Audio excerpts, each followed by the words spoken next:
Igbo spirituality is not simple. It was never designed to fit into narrow ideas of good and evil.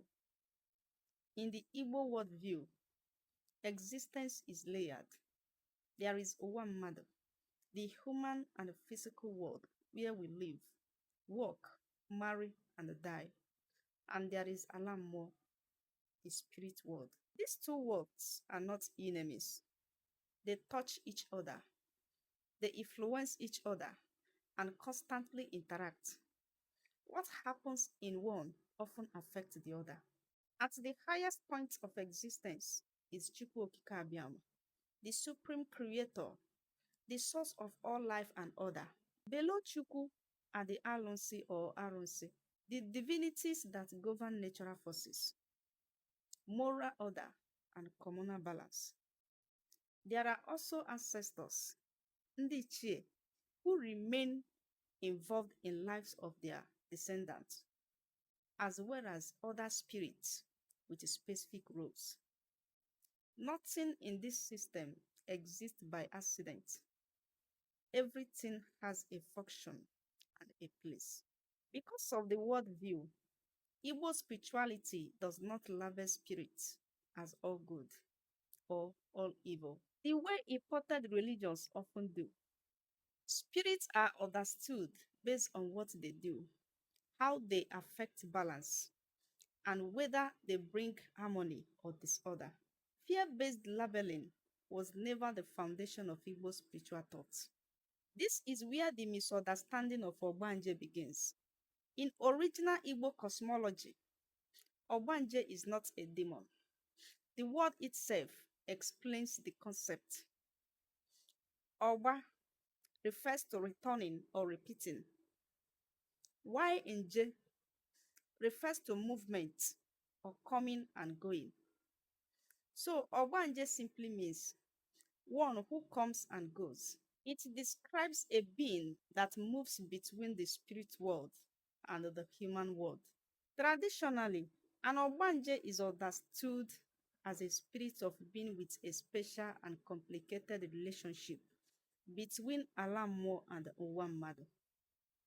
It is not automatically evil. It is not a punishment from God.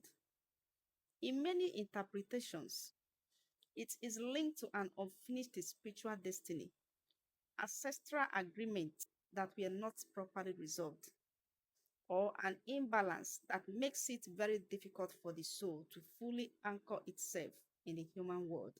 The child is not possessed by another spirit.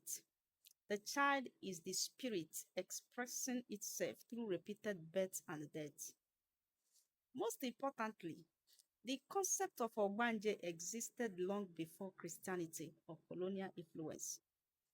It was explained without hatred, without branding children as cursed, and without the idea that such a child must be destroyed. Traditional Igbo priests, known as Dibia, sought understanding.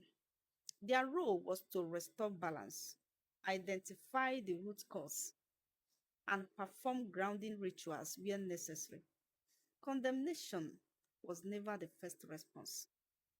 The idea of Ogbanje as an evil spirit came much later. Missionary theology could not place the concept neatly into heaven or hell, so it labeled it as demonic. Colonial system also worked hard to discredit African spiritual knowledge by presenting it as primitive or dangerous. At the same time, high infant mortality in ancient times created deep emotional trauma, and spiritual explanations became mixed with fear and grief. Over time, this influence reshaped how people speak about Ogbanje today. In authentic Igbo spirituality, life is sacred. Every soul has purpose. No child is born useless, cursed, or satanic. When a spirit returns repeatedly, it is understood as a sign that something needs attention, healing, or resolution. It is a message, not wickedness. So the plain truth is this. Ogbanje in original Igbo cosmology is not a demon, not satanic, and not a curse. It is a special kind of spirit being navigating between worlds, operating within a spiritual system that is ancient, intelligent, and deeply philosophical. Calling Ogbanje evil is not Igbo spirituality. It is imported fear layered on top of a tradition that once understood balance, purpose, and sacredness of life.